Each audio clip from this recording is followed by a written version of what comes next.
Good afternoon. It's Thursday, January 20th, 2011. I'm Eric Scheiner with Right Now on CNSnews.com. Here's a look at what we have for you today. The House passes the move to repeal Obamacare, but Representative Steve King says he's not yet sure how House Republicans will go about defunding Obamacare if the effort to fully repeal it ultimately fails. But he says if the repeal falters, defunding Obamacare will certainly be necessary. But I will say that if we do not shut off funding to implement or enforce Obamacare, this administration will drive forward with all vigor to get as much of it established as they can.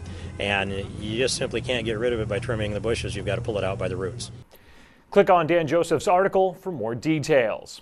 Those that are fighting Obamacare on legal grounds, claiming that the government cannot force individuals to purchase something like health insurance, may have a tough time convincing certain lawmakers, like Representative John Lewis, who cited the preamble to the Constitution, the Declaration of Independence's Pursuit of Happiness language, and the 14th Amendment as the sources of Congress's authority to enact such a mandate. And what area of the Constitution do you think gives Congress the authority to require the individuals to purchase? Well, when you start off with the preamble to the Constitution, you talk about the pursuit of happiness. You go to the 14th Amendment, it's equal protection under the law. And we have not repealed the 14th Amendment. People have a right to have health care.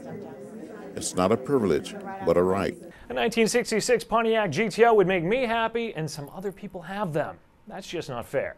I could argue for that, or I could check out the Declaration of Independence, the Constitution, the 14th Amendment, and Nicholas Balassy's story for more information. But do be careful if you do check out these items. If you feel that Obamacare isn't constitutional and would essentially be a government takeover of health care, you may end up being called some names. They say it's a government takeover of health care. A big lie, just like Goebbels. You say it enough, you repeat the lie, you repeat the lie, you repeat the lie, and eventually people believe it. Like blood libel. That's the same kind of thing. The Germans said enough about the Jews, and the people believed it, and you had the Holocaust.